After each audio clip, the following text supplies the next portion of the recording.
Have you ever felt that like constant pressure to just be on, to hustle harder and harder to achieve more and more? It's like we're all on this treadmill going nowhere fast, chasing the next goal, the next whatever. It's so true, though, isn't it? And, we're always told that's the key to happiness, right? Right. But I think many of us have hit those big goals. And sometimes instead of feeling, overjoyed and ecstatic, you kind of feel this strange emptiness. Yeah. Like you've won the game, but lost something really important.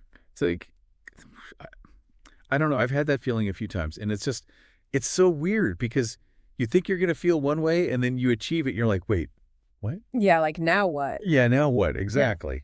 That's such a common experience, I think, with our culture being so always on. I think we're so focused on what's next that we completely forget to just appreciate, where we are, what we're doing now. And yeah, I think it's leading to a lot of burnout. Totally. Real depletion of our energy, our motivation. I think even like our creativity. Yet burnout is way more than just being tired. Oh, for sure. It's this deep exhaustion that kind of seeps into every part of your life. Yeah. And I think a big part of that is this idea that we tie our self-worth to our achievements. Oh, yeah. Like our value as a person is based on how much we produce, how much we achieve. Yeah, it's like we've forgotten how to just be, like we're constantly striving, improving and doing, and it's definitely taking its toll. Yeah. But you know what? If there was a different way, Okay. a way to work hard, to be ambitious, all those things, but without sacrificing our well-being,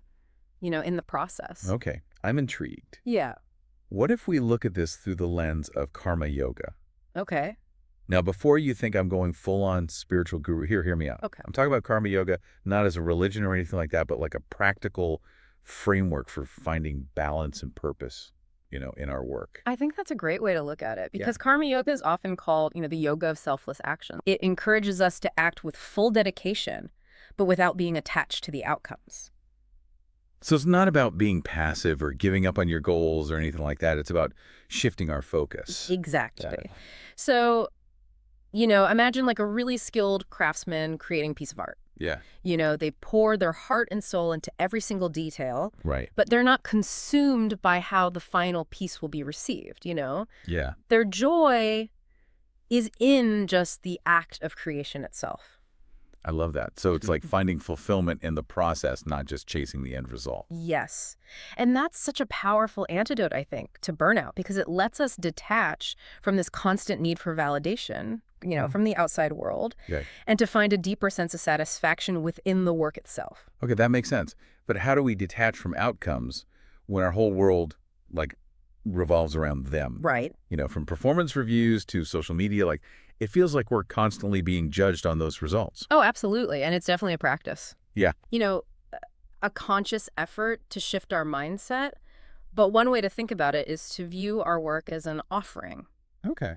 And not in a religious sense or anything, but as a way to contribute something meaningful to the world. So instead of asking, what's in it for me? Yeah. We ask, how can I serve, through this work? Precisely. Okay. So, it could be serving our team or clients or community or even, our own personal growth. Right. But this shift in perspective can really dramatically change our experience of work. I can see that it's like tapping into a deeper sense of purpose, like a desire to contribute something of value. Yeah. And it takes that focus off of our ego and our need for personal gain. And that's where the real magic happens. Okay. Because when we're not so focused on what we're getting out of it, we can actually pour more of ourselves into the work, Yeah. We can be more creative, more innovative, and ultimately more fulfilled. So let's say I'm trying to apply this to my own work. How do I actually start viewing my work as an offering? Do I need to change jobs or something? You don't need a huge career overhaul or anything, but you do need to kind of make some internal shifts. And one practical step is to, redefine your why before starting any task. Okay. So ask yourself, who or what am I serving through this work? Okay, so if I'm writing a report, instead of thinking about how it's going to impress my boss, I might think about how it'll help my team make better decisions or something like that. Exactly. And it doesn't have to be something, super grand or altruistic. It could be as simple as I'm offering this work to my own growth and development. The point is to connect to a purpose that goes beyond, just personal gain. I'm starting to see how this could really shift my whole attitude toward work. Yeah. But what about those times when I'm feeling really stressed or overwhelmed? Does karma yoga help with that too?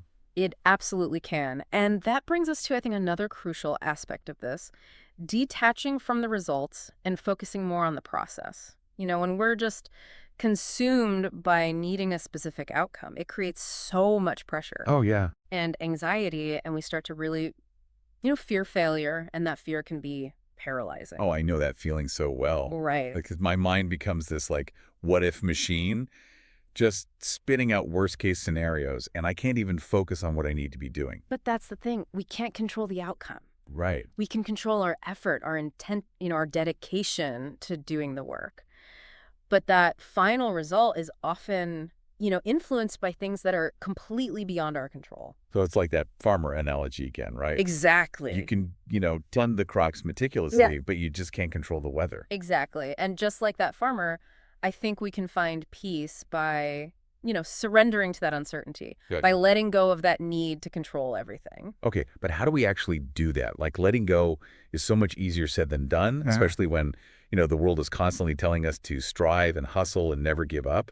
I think one way is to shift from setting like ultimatums to setting intentions. So instead of saying, I must get this promotion, try saying, I intend to bring my best self to this project and contribute my unique skills, to the team. Yeah. It's a really subtle shift, but it takes the pressure off of, you know, that specific outcome. Right. And it puts the emphasis more on the process. So it's like saying, I'm going to give this my all, and then whatever happens, happens. It's Yeah. about surrendering to the journey, not just fixating on the destination. Exactly. And it allows us to appreciate, I think, those small victories along the way, Yeah. to find joy in the act of creating and contributing and learning, regardless of, what that final result is. I'm starting to see how this detachment could actually make me more productive, not less. Right. Because if I'm not so worried about failing, I'm more likely to take risks and experiment and push myself outside my comfort zone. That's exactly it. And it creates this like wonderful paradox. Yeah. By letting go of the need for a specific outcome, we often achieve even greater results Interesting. because we're not held back by that fear or self-doubt. So it's like that, saying the path to success is not linear. Right. Sometimes we need to take detours and make mistakes and even fail to learn and grow and ultimately reach our potential. Absolutely. And speaking of paths, Okay. this focus on the present moment, this detachment from needing a specific outcome, I think is also crucial for achieving true work-life balance. Oh, work-life That balance. sounds right. The elusive unicorn we're all chasing. Yes. But seriously, in our always-on culture, it feels impossible to disconnect and set boundaries and prioritize our well-being. It's definitely a challenge, Yeah. but I don't think it's impossible. And karma yoga offers some really helpful insights here. Okay. And one key principle is recognizing that we are not our work.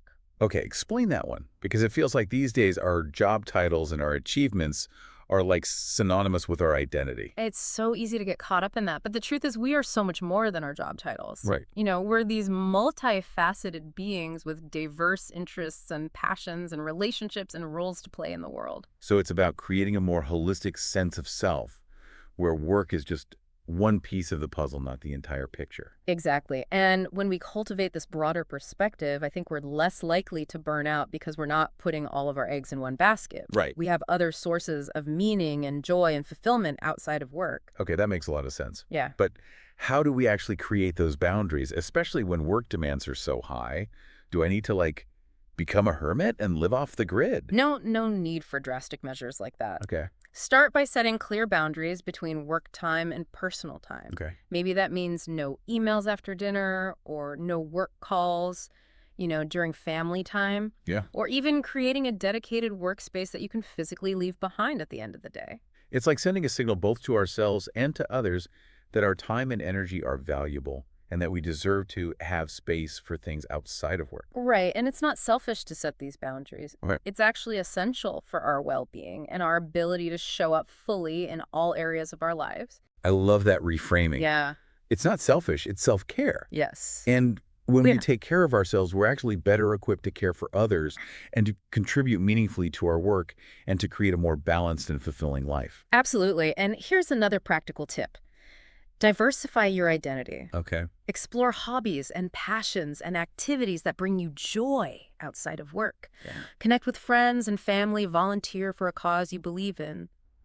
It's like we're creating a more vibrant and multifaceted life tapestry with work as one important thread, Yeah. but not the only one. Exactly. And this brings us to another important piece of the puzzle, I think, compassion and collaboration. Yes, in a world that often emphasizes, competition and individual achievement, Karma Yoga encourages us to embrace a more compassionate and collaborative approach. Because ultimately, we're all in this together, right? Exactly. We're all part of this interconnected web of life, and our actions have a ripple effect on others. Yeah. So instead of viewing our colleagues as competitors, we can see them as collaborators, as fellow travelers on this journey. So it's about shifting from a scarcity mindset, where we believe there's only so much success to go around, to an abundance mindset, where we believe that there's enough for everyone to thrive.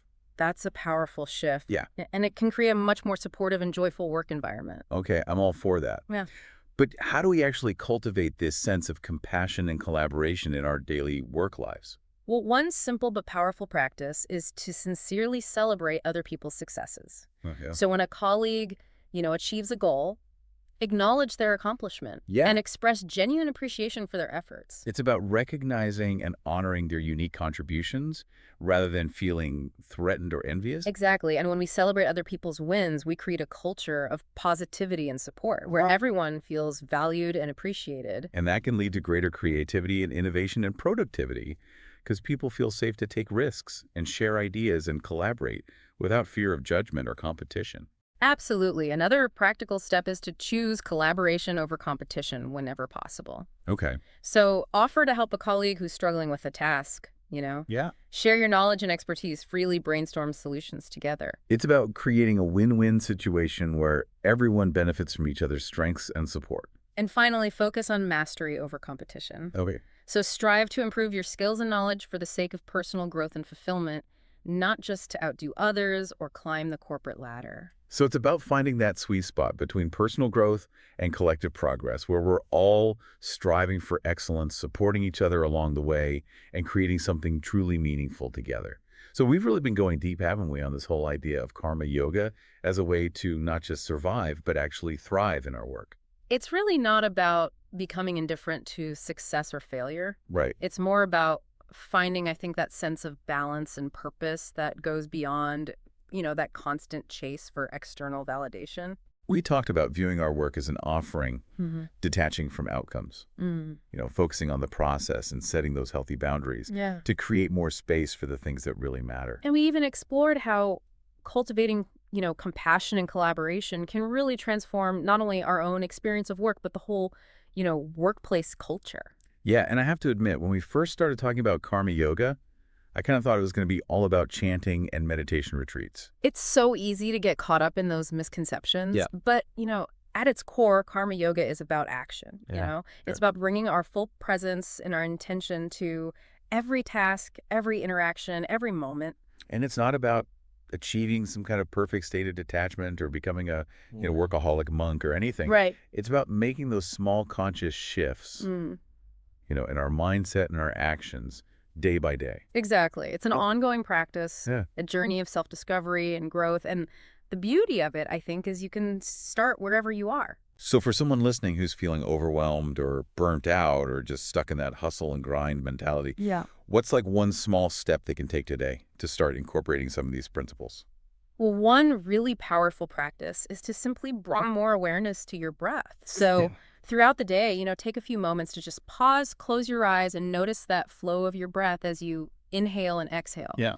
This very simple act can help you reconnect to the present moment. Okay. Calm your nervous system, create a sense of spaciousness amidst all the chaos. I love that it's like a mini meditation that you can do anytime, anywhere. Exactly. And it's a good reminder that even amidst all the busyness, we always have the power to choose how we respond. And another small but impactful step is to start reframing, your self-talk. Okay. Notice how often you criticize yourself or focus on your shortcomings or compare yourself to others. Instead, try practicing self-compassion. Okay. Speak to yourself with the same kindness and understanding that you would offer to a dear friend. That's so important because it's so easy to be our own worst critics. It really is.